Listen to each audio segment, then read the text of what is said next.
Alright people, today we're gonna delete some widgets. So we're gonna delete those ugly menus right over there. So those are the widgets. So we are going to delete them.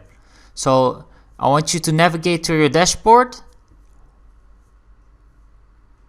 and go to Appearance, Widgets, and select here which widgets you want to keep. I'm gonna remove them all because I don't like them. So that's 1, that's 2, that's 3, etc. Okay, nearly done. Okay, let's take a fresh look at our site, how it looks right now without those ugly bars. Okay, that's looking great, that's looking much better. We're gonna set products in here, so it's gonna look awesome. So thank you for watching, and I will see you soon.